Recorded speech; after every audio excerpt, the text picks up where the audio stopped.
like to live in. It's a protest, breast, lung, colon.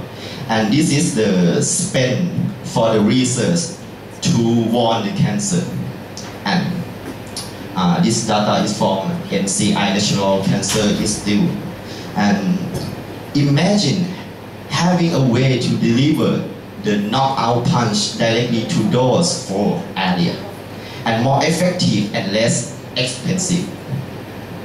Yes, I talk about drug delivery. Drug delivery is an application of the nanolot. We want to deliver the drug to the sick cell. It's shown in this video. This is a cancer cell. We put the drug by the nanolot. And this is a red blood cell and white blood cell. A little yellow spot is a nanolot and contain the drug. And this is 100 times smaller than red blood cell, and come to the pore. This pore is a membrane of the cancer cell.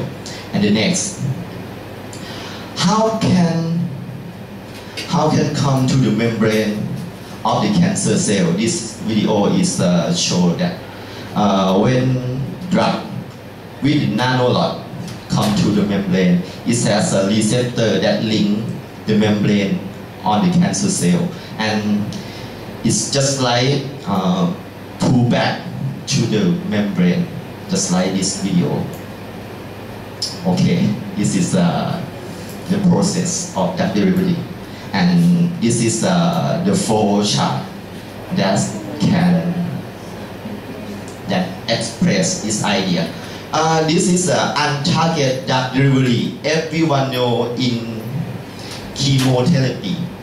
If everyone has a relative sick with the cancer, everyone know chemotherapy.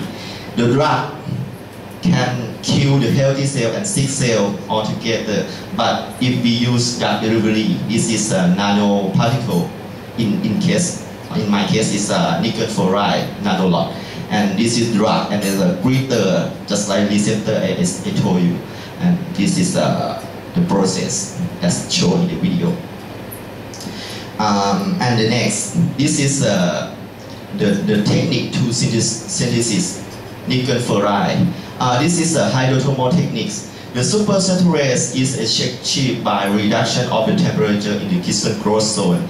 The nutrient is placed in the lower part of the autoclave. This is show the schematic of the autoclave. It filled with the specific amount of the solvent. The autoclave is heat in the order to create 2 temperature. This is upper part temperature, and this is lower part temperature. Okay, and 2 zone. And the nutrient dissolved in the hotter zone, and the saturase aqueous solution in the lower zone part is transported to the upper part by convection motion of the solution. If you don't know the process, you imagine lava in the cluster of the earth. Just same process. Okay. This is the autoclave inner. And hydrothermal, the cooler and denser solution in the upper part of the autoclave descend, while the counterflow of the solution ascend. The solution becomes the supersaturate in the upper part as the result of the reduction in temperature and crystallization set in. This is the way. And I introduce you to know the surfactant. This is a surfactant. Surfactant has a 2 part. This is a tail part, and this is a head part. The head part we call hydrophilic, and the tail part we call hydrophobic. And this is the magnify when the surfactant come to the surface of the liquid.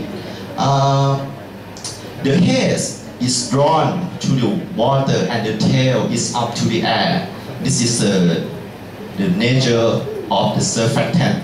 And you can imagine if we add more and more surfactant, it's no place to align. It's come to the water and form in the spherical. Head come together with head, tail come together with tail.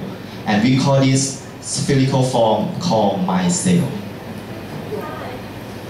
Okay. And the question, if we add more and more, oh sorry. Okay. Okay. Okay. My cell again. Okay. This is my cell, the symmetric version sphere micelle of the hydrophilic group. And this graph is very important because it shows physical property and the concentration of the first surfactant. CMC is a critical micelle concentration, and you look at this tab. If concentration is above CMC, molar conductivity is reduced, surface tension is constant, and osmotic pressure is constant. And I will describe this graph again in the conclusion. And we add more and more surfactant. How become? It first is become spherical, and we add more and more surfactant. Is morphology to the rod light and bilayer. And if more and more concentration